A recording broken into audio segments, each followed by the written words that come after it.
Buenas noches. Gracias por estar aquí y no allá afuera viendo las aguas. Es mucho de agradecer. Yo quiero agradecer mucho la invitación, ¿no? Porque creo que es la primera vez que Colombia y Perú hacen algo juntos, en especial del agua, además. Y es inevitable recordar, bueno, yo trabajo como profesor, trabajo con adolescentes, y en estos días estábamos leyendo juntos, ellos por primera vez y yo por 40ª vez, 100 años de soledad. Y hay un personaje entrañable en 100 años de soledad, que es el gitano Melquíades. Y ya cuando está viejito Melquíades, ¿no? Uno de los chicos, Arcadio, lo lleva a bañarse al río, ¿no? Y bueno, va a terminar muriendo en el río, se ahoga en el río. Pero antes de que eso suceda, él proclama una frase, una memorable frase, además, una de las... esas al que nos ha acostumbrado García Márquez cuando escribe. Sus personajes casi nunca dicen nada, pero cuando dicen algo sumamente importante. Y lo que dice o proclama Melquíades en ese fragmento de Cien años de soledad es lo siguiente: somos del agua. Y entonces ahora que estoy regresando después de muchos años, puede ser más de 40 seguramente, a este lugar al que mi padre nos traía, a mi hermana y a mí, a jugar desde hace casi medio siglo, en la zona donde están las columnas y había un espejo de agua. Ahora pues está totalmente cambiado. Y ya más recientemente, hace unos 40 años, nos traía en su auto a la Plaza Sucre y él mismo ya ni la puede reconocer porque todo esto está muy cambiado. Es inevitable recordar muchas cosas, que somos del agua y que este espacio, que perteneció alguna vez a la Hacienda Santa Beatriz, existió gracias a que una derivación del río Rímac, llamado río Guatica, regaba estas tierras. Es inevitable también, al venir acá después de tantos años, ahora sabiendo por qué se llama Parque La Reserva, ¿no? Muchas veces la gente se pregunta, ¿y por qué se llama Parque La Reserva? Porque cuando Lima estaba a punto de ser invadida por el ejército chileno, cuando ya no quedaba nadie para defenderla, cuando ya había muerto Grau, ya había muerto Bolognesi, ya se había perdido las batallas importantes, en ese momento los habitantes de Lima formaron una reserva. Chicos desde 14 años hasta 50 años. Y los mayores de 50 también formaban una reserva pasiva. Y en las dos batallas finales que antecedieron a la caída de Lima en manos del ejército chileno, fue en este espacio donde se reunieron, donde al sonar de las campanas salían los batallones recorriendo el Jirón de la Unión hacia lo que ahora es la primera cuadra del Paseo de la República, frente al Palacio de Justicia, y se reunían acá. ¿Por qué? Porque acá estaba la terminal del ferrocarril que los iba a llevar a la muerte, porque ellos sabían que iban a morir. Era bastante difícil poder enfrentar la superioridad numérica del ejército invasor. Y entonces también es inevitable pensar en alguien que lo conocemos porque su nombre ha dado, su nombre es con el que se menciona o se nombra al estadio de Miraflores, niño héroe de Manuel Bonilla, que estudiaba en el Colegio Guadalupe y tenía 13 años e insistió para participar en esa batalla y murió ahí en la batalla de Miraflores, en el reducto que está en la esquina de Vía Expresa con Benavides. Entonces son muchos sentimientos encontrados. Un pasado personal de diversión, donde la familia veníamos a jugar aquí porque mi padre nos traía. Muy gratos recuerdos de esta zona. Recuerdos un poco anteriores, ingratos, porque nuestra ciudad fue invadida. Recuerdos más atrás aún todavía, pensando en a quién pertenecían estas chacras, estas huertas. Y uno descubre que pertenecieron a los jesuitas. Pero los jesuitas fueron expulsados del virreinato del Perú y luego pasó a varias manos. Pero cuando uno revisa un plano antiguo de Lima, ve que del río Rímac se desgajan acequias en sentido estricto, pero que desde entonces se llamaron ríos. Y tenemos el río Surco, que ayer nomás cobró una vida. Un niño más, uno más, cayó a estas aguas y murió Así que, si bien las aguas nos dan la vida, también las aguas pueden producirnos la muerte. En Melquíades somos del agua, somos para la vida y somos también para la muerte del agua. Pero, ¿quién hizo estos canales que nosotros llamamos ríos? El río Surco, el río Huatica, que entraba por el molino muy cercano que había a la Puerta de las Maravillas, la Portada de las Maravillas, en los barrios altos, y que después de unos quiebres por Girón Jauja, por los barrios altos, servía para llenar de agua la pileta que estaba en la Plaza Mayor. Y de ahí pues iba derivando, iba bajando por Santa Catalina, por donde está el cuartel de Santa Catalina, y ese río es conocido como río Huatica, inmortalizado en otra obra literaria, esta vez de Vargas Llosa, ¿no? Cuando los chicos de Leoncio Prado en la novela La ciudad de los perros van a sus iniciaciones sexuales, van a la calle Huatica, al Jirón Huatica, que estaba cerca a este río, que luego ha sido canalizado y que regaba en su prolongación, todavía sigue corriendo y pasando una de sus ramificaciones por el Paseo Parodi en Javier Prado, y regaba el olivar de San Isidro, y algunos ramales llegaban hasta Miraflores. Pero de lo que he venido a hablar, aparte de eso, porque además exactamente en este lugar estaba el galpón de los esclavos, según las investigaciones de Fernando Flores Zúñiga, que ha hecho una monumental investigación sobre las haciendas de Lima, 5 tomos, de los cuales el Congreso ha publicado 2 primeros tomos. Justamente habla de eso, ¿no? Que la Casa Hacienda estaba muy cerca de acá y que anexa a la Casa Hacienda estaba el galpón de los esclavos. Así que también fue para gente traída de África, en realidad no directamente, sino venían por Cartagena de Indias, antes por La Habana. Fue también fuente de vida y seguramente de sufrimiento. La molina, las moliendas, acá eran plantaciones de caña de azúcar, que cambiaban muy bien el dulce en Lima, los religiosos jesuitas que les dije que habían sido dueños de esta hacienda. Pero, ¿cuál es el otro río? ¿Cuál es el otro río, el que viene en orden si venimos desde la sierra hacia el mar? Primero el río Surco, luego el río Huatica, y el siguiente es un río muy peculiar porque es doble, o tiene 2 nombres. Se ha llamado, en toda la época colonial, río Magdalena y también río Maranga. Y luego ya lo que queda es muy poco, así que me quiero concentrar en eso por una razón, porque a pesar de toda la información que circula y a pesar de todos los esfuerzos de los historiadores y los esfuerzos de los municipios, todavía hay muchos limeños que ignoran que Lima existía antes de la llegada de Pizarro. Había una ciudad acá, había un gobernante, Taulichusco el Viejo, había huacas, había pirámides, había templos, había palacios. Todavía quedan algunos restos en la ciudad que no fueron destruidos. Los más notables y visibles están en el Parque de las Leyendas, otro lugar democrático como este. Llamo lugares democráticos aquellos donde todas las clases sociales de esta ciudad en algún momento pasan, ¿no? Acá nos encontramos con todo tipo de gente, todo tipo de visitante. Acabo de ver en la entrada a unos gringos ahí hablando en inglés, y también acabo de ver unos muchachos escolares, ¿no? De rasgos andinos, seguramente de alguno de los conos, como que están viniendo. Entonces, este es un espacio democrático donde todos vienen, así como hace más de 100 años todos los defensores de Lima se juntaron en este parque, pues también este es un lugar democrático. Y otro gran lugar democrático es el Parque de las Leyendas, donde todo el mundo va en algún momento. Allí, si abrimos bien los ojos, pues vemos muchos templos y muchas pirámides y una gran ciudad, la única ciudad que se conserva dentro de esta gran ciudad que es Lima.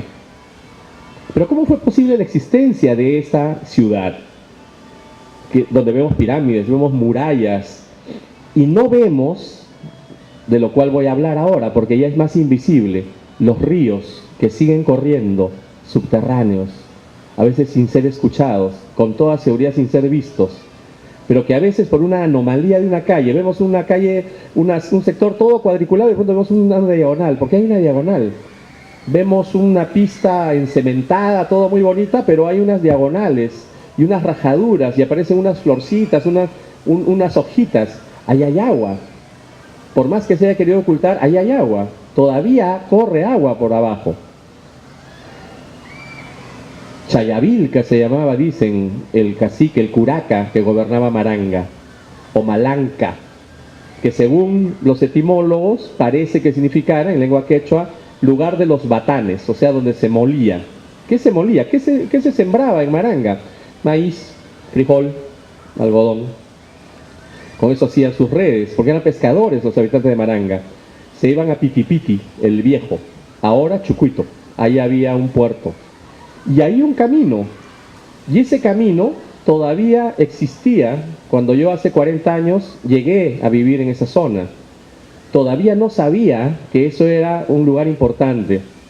Muchos años después, así empieza además la novela de García Márquez a la cual he aludido hoy día, me encontré con este libro, Perú, de Ernest Middendorf, un alemán que se pasó 28 años recorriendo el país, y él publica una serie de comentarios acerca de lugares que él ha ido conociendo, y habla de la ciudadela de Huatka, y muestra una foto así en su libro. Y yo me quedé pensando, ¿y eso de dónde es? Y él decía que era el oráculo del Rímac.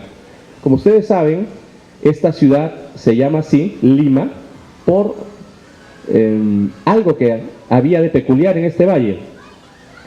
En el quechua de los incas, erimai es un verbo que significa hablar.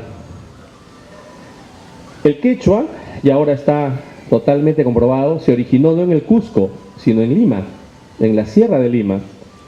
Y habiéndose originado acá, esa R inicial de erimai evolucionó, cambió a una L, limai. Los incas construyeron un tambo, un lugar de descanso, y lo llamaron Limajtampu, porque de limai se deriva limac o rimaj, que significa el que habla. Y no porque el río sea hablador, como equivocadamente se repite a menudo, sino porque en este valle había un dios que hablaba, o sea, un oráculo, como en Delfos, un oráculo que pronosticaba, decía, pero no cualquiera, igual que en Delfos, no cualquiera podía ir a visitarlo, no cualquiera le podía preguntar al dios. El dios tenía sus horas, sus momentos y sus gustos y sus ganas. No permitía que ningún simple mortal lo entrevistara directamente. Para eso había un sacerdote que hacía hablar al dios. Y en quechua ese nombre es Rimachik o Limachik, quien le está hablando en estos momentos. ¿Cómo es posible que este valle tan importante nadie haya podido ubicar dónde estaba el oráculo? El padre Calancha, en el siglo XVII, el agustino, recorre toda la huerta de los agustinos de Limatambo y no encuentra restos. Dice, están en las afueras, de Limatambo. Y el señor Middendorf dice, este es el oráculo del Rímac, aquí estaba el dios. Y yo trataba de ver esa huaca y decía, ¿estará esa huaca? ¿Existirá? Hasta que descubro que es la huaca que está a la entrada del Parque de las Leyendas, que se llama Tres Palos, que ustedes pueden ver, los que estudian en la Universidad Católica, ¿no? Ahí está enfrente, ¿no? Es la entrada al Parque de las Leyendas, entre Ribagüero y La Mar. Ahí está esa gran huaca, que antes no había un muro, así que se podía ver, se podía subir incluso. Ahora es un poco más difícil el acceso. Y era un adoratorio, y luego tuvo ocupación española. Se han encontrado barajas españolas, restos de cerámica vidriada del siglo XVIII, porque también fue un lugar de avistamiento de piratas. Había que ver si los piratas nos iban a invadir. El gran cuco de la época colonial en Lima era que los piratas nos iban a caer encima, y por eso se construyó una muralla. Pero esas tierras de Maranga, tan bien regadas, ¿de dónde extraían el agua? Voy a hacer el camino inverso, en realidad el camino que yo hice para llegar al descubrimiento. El riachuelo pasaba por el costado de mi casa y descubrí que Middendorf lo había descrito. Era un camino que iba hacia el Callao, iba hacia Pitipiti. Cruza actualmente la avenida Venezuela, cruza la avenida Fawcett, entra al Parque de las Leyendas. Había un río. ¿De dónde venía ese río? De un estanque, el llamado estanque de Maranga. ¿Dónde estaba? Al pie de la huaca que les he mostrado. ¿Qué hay ahora ahí? La mina del Parque de las Leyendas. Si ustedes han entrado a la mina, han desecado todo el estanque. Muy bien. Pero si vamos buscando de dónde vienen esas aguas, vamos a cruzar la Universidad Católica. Todos los que han pasado alguna vez por ahí han olido esas aguas, porque desgraciadamente muchas organizaciones y muchas fábricas han hecho que sus cloacas drenen ahí. Y entonces, ¿por dónde venía ese río? Por lo que es la avenida Prolongación 28 de Julio. Y ahora vamos a pasar por delante de Mateo Salado. Unas huacas impresionantes en lo que es la Plaza de la Bandera, y que se llaman así en homenaje al primer hombre que fue quemado vivo por la Inquisición en Lima. Parece que era un protestante, bastaba ser protestante para ser quemado vivo, que predicaba, tenía una ermita. Ricardo Palma lo cuenta en Anales de la Inquisición de Lima. Dice, todavía queda su ermita en las afueras de la Magdalena. Cuando Palma dice la Magdalena, no está diciendo Magdalena del Mar, la que conocemos al final de la Avenida Brasil. Cuando Palma dice la Magdalena, y cuando cualquier limeño del siglo XVI, XVII, XVIII decía la Magdalena, decía lo que ahora nosotros llamamos Pueblo Libre.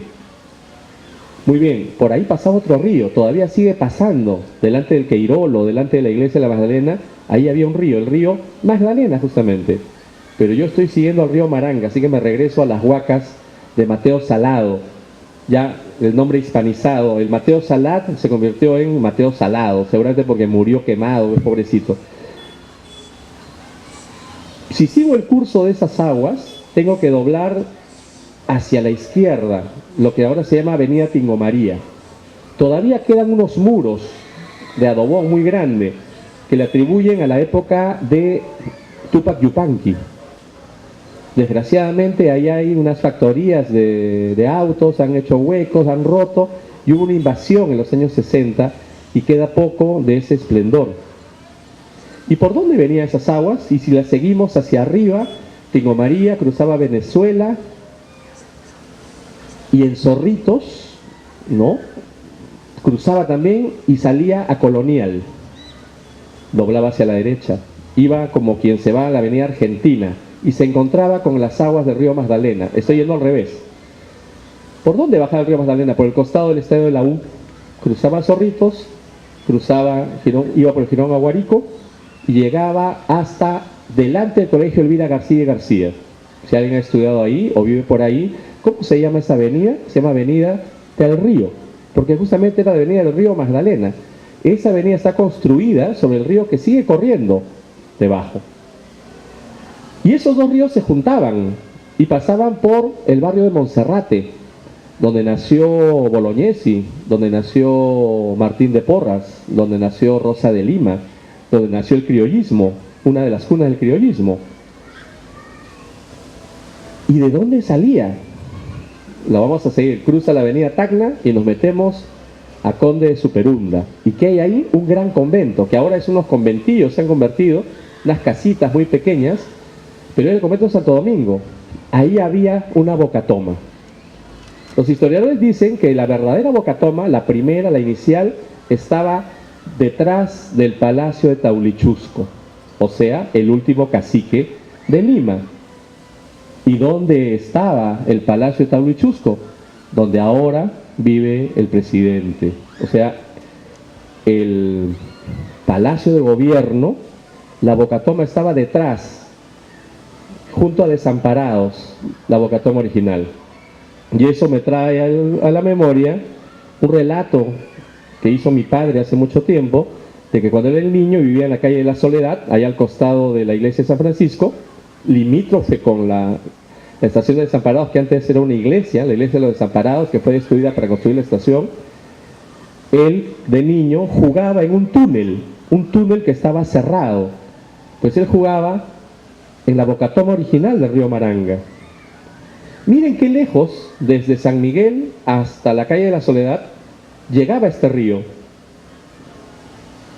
El curaca de Maranga tenía que haber puesto a alguien de mucha confianza allá arriba en la toma del río Rímac para que le cuidara la bocatoma, para que nadie se la cerrara, porque si alguien la bloqueaba, la ensuciaba, le ponía una roca, la desviaba, las zonas de Maranga morían. No solamente de Maranga, también las de la Legua, hasta ahí llegaban estas acequias, estos ríos. Y entonces, siguiendo el curso del río Maranga, uno se encuentra con muchas sorpresas. Para empezar, fíjense la ironía de la historia. Si Lima está donde está, si la Plaza de Armas está donde está y fue fundada donde está fundada y los presidentes del Perú viven y los virreyes antes vivieron ahí, fue por decisión de alguien que en Maranga puso a un hombre de su confianza en la bocatoma del río. Ese río ya no se ve, pero alguna vez estuvo visible y yo lo llegué a ver. Sobre el río hay muchas historias, demasiadas. Solamente quiero contar una porque llenó la crónica roja. El río Maranga apareció en los periódicos en las zonas policiales en los años 40. En el año 44 sucedió un sonado crimen en Lima. Como ustedes saben, Lima ha sido una ciudad muy tranquila, ahora ya no podemos decir eso, pero el primer gran crimen en Lima fue el crimen del Hotel del Comercio, en los años 20. Y luego, en el año 44, Lima se despertó con un escándalo. En una carbonería de la llamada Chacra Colorada, en el jirón Chamaya, muy cerca de la avenida que ahora se llama Tingo María, en esquina con lo que ahora se llama el jirón Zorritos, atendía una familia japonesa, Shimizu. El hermano menor regresa después de haber peleado en la guerra sino-japonesa y vive con el hermano, la cuñada, los sobrinos, otro hermano más. Y una mañana, nadie sabe por qué, Mamoru Shimizu, que así se llamaba este japonesito, los agarra con unos palos y los mata a todos, los mata. Y arroja los cadáveres desnudos al río Maranga. Así aparece la noticia. Lo descubren porque los cadáveres del río no es tan ancho, no era tan ancho, se quedan atracados por ahí y bueno, pues no, las señoras que se iban temprano a la plaza pues se encuentran horrorizadas con unos cadáveres japoneses ahí, capturan a Mamoru Shimizu, nunca confesó quién lo había ayudado, trasladar 7 cadáveres, eran como 2 cuadras, 3 cuadras desde el lugar donde se había cometido el crimen hasta el río, nunca se supo nada. Y él murió en la penitenciaría de Lima, donde ahora está el Sheraton, donde también fue fusilado el monstruo de Armendáriz. Murió en el año 59 Mamoru Shimizu, sin abrir la boca y sin delatar quién había sido su cómplice. Así que fíjense, no solamente dio vida, no solamente sigue dando vida el agua, también está asociada a esta crónica roja que a veces a algunas personas les gusta leer. Incluso el periodista Jorge Salazar, que ya falleció, escribió todo un libro sobre este tema. La novela se llamó La medianoche del japonés. O sea, ¿qué le pasó a este japonés en esa medianoche? ¿Qué hubo? ¿Qué razones tuvo?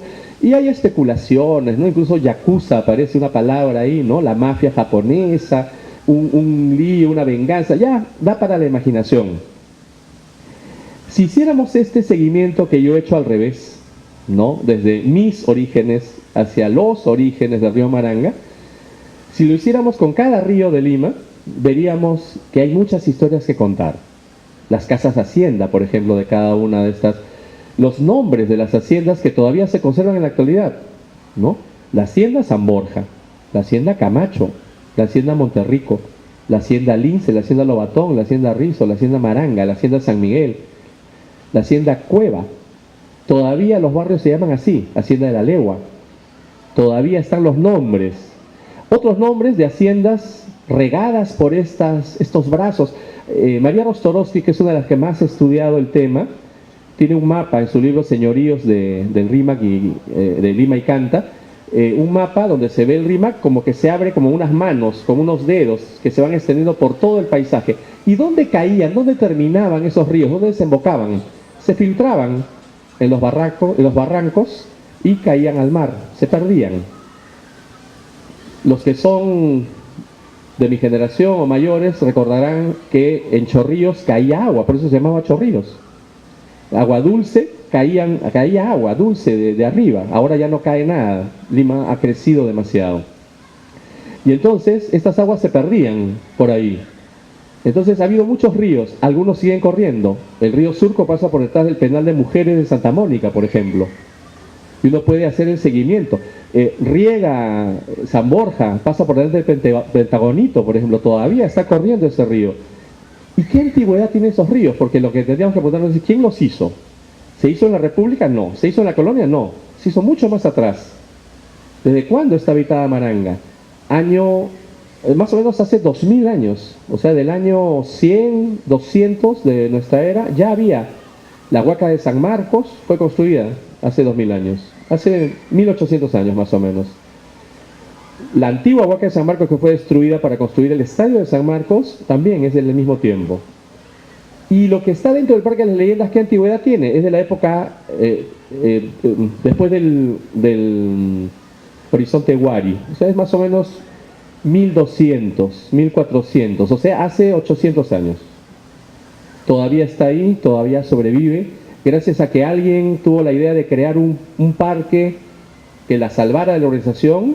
Hasta ahora resiste y todavía podemos verla, y todavía ese Parque de las Leyendas está siendo regado con las aguas de ese río, del río Maranga.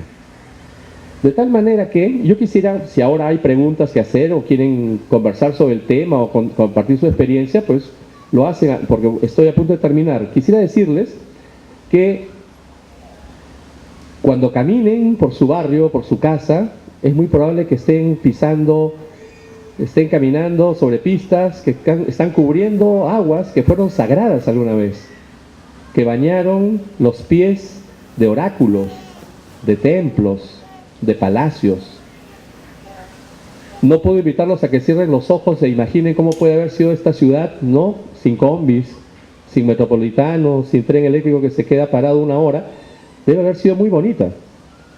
La salida, por ejemplo, la salida de Pueblo Libre. Seguramente ustedes conocen la avenida Sucre. En Pueblo Libre hay una cruz, habrán visto, una cruz muy cerca de la avenida La Mar, cruce de Sucre y La Mar. Esa cruz era un cruz de camino que indicaba la salida del camino de la Magdalena al Callao. ¿Por dónde iba? Cruzaba por detrás del colegio Bartolomé Herrera y se iba por La Perla, por lo que ahora es la calle Castilla en La Perla. Era un camino antiguo al Callao. Y en medio, Maranga, la casa hacienda Maranga, que estaba a mitad de camino, no había más.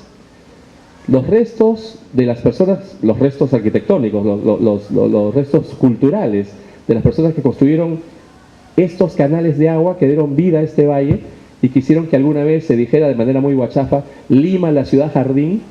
Sí, pero una ciudad jardín enrejada, ¿no? No siempre podemos entrar, pero bueno, hay jardines por lo menos, y el agua que estamos escuchando, que cae ahí. Cuando caminen, decía, por acá, por el Parque de las Leyendas, por su barrio, es posible que estén todavía fluyendo y corriendo las aguas subterráneas. Nadie las ve, pero siguen alimentando, siguen regando, siguen provocando vida, ¿no? Siguen estando ahí. Finalmente, tenemos que estar de acuerdo con Melquíades. Sí, pues, tienes razón, Melquíades. Somos del agua. Gracias.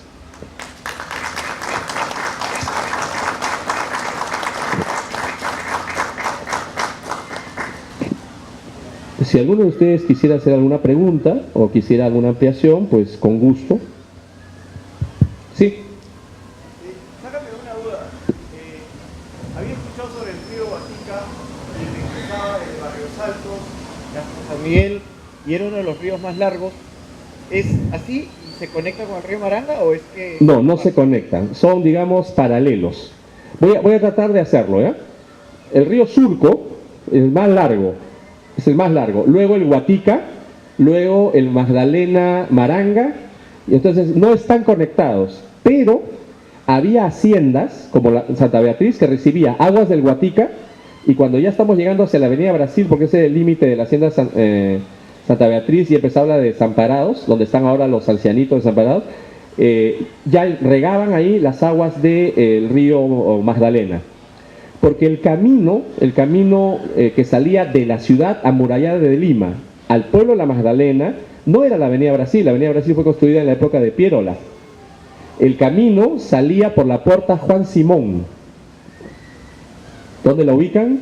No saben por dónde. Por la avenida España, más o menos, por donde está el Sexto, por ahí era la puerta. Entraba por lo que ahora se llama la calle Breña y por el costado de la iglesia María Auxiliadora. E iba, cruzaba Brasil y bajaba por una calle que ahora se llama Tafur, no sé si ustedes conocen, al costado del Colegio María Alvarado. Es una callecita muy angosta y es el ancho de lo que era el camino a la Magdalena. y luego entraba ya por lo que ahora es el óvalo de la Avenida Brasil y la entrada a Vivanco. Entonces, el río Guatica no era el más largo, no era el más largo. Sin embargo, si tomamos en cuenta todas sus ramificaciones, porque recuerda que cada hacienda quería tener su cuota de agua, entonces le abría un canal, abría otro. O sea, si sumamos eso, tal vez. Pero si tú ves un plano, vas a ver el río Surco, que es el más caudaloso, el más ancho, el que ahora tiene más agua, y es el más extenso. Tanto, trata de imaginarte Lima como un triángulo. La hipotenusa, el río Rímac. Uno de los catetos, el río Surco, y el otro cateto largo, la bahía de Lima, o sea, los barrancos.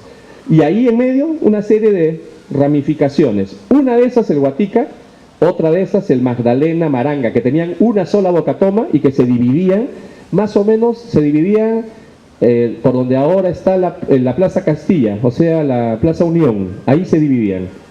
Y cada uno tomaba su camino, como te digo, uno cruzaba Colonial y entraba por la calle que se llama Molino del Gato, Callejón de Molino del Gato, que es el costado de Lolo Fernández, y el otro iba por Tingo María, o sea, corrían paralelos y luego se iban abriendo ya, ¿no? Se iban, porque como ya te he dicho, iba por Tingo María y luego doblaba, ¿no?, hacia la Universidad Católica y hacia el Parque de las Leyendas. Hagan el intento, si ustedes están por ahí algún día, traten de ver, van a ver, hay señales en las vistas, señales que uno dice para quién las dejaron, pero ahí está el agua corriendo. Y yo quiero imaginar que en las noches, a veces las he escuchado, esas aguas invisibles siguen sonando y siguen corriendo. Ojalá que un día tengamos silencio en Lima y podamos escuchar esas aguas correr, pero están ahí todavía, ¿no? Están ahí todavía. Gracias por tu pregunta. No sé si hay alguna curiosidad que quieran absolver.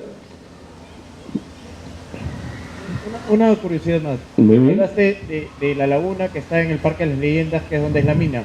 Sí. Pero adicionalmente el Parque de las Leyendas, tirándose para el lado de la Venezuela, con la novena etapa de Pando, ahí hay una laguna. Había estanques, claro.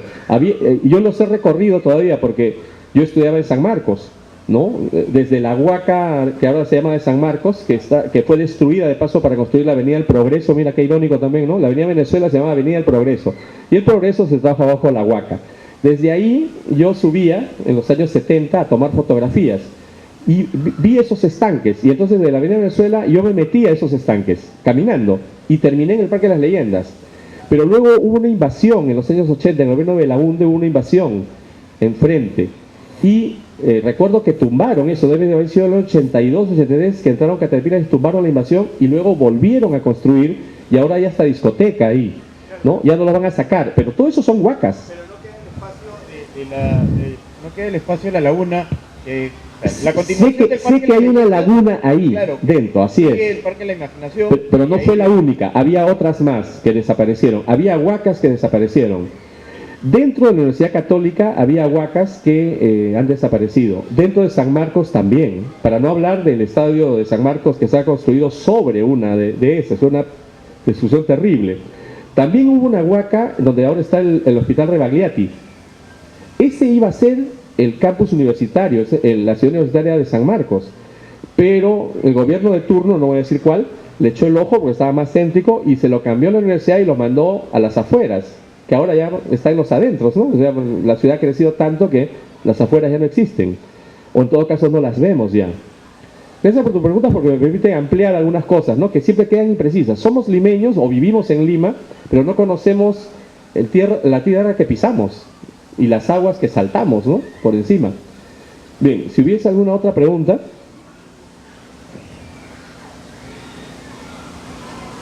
Por ahí, creo, no, me pareció, bueno, no hay ninguna. Jair, de repente tú quieres saber algo de estas cosas.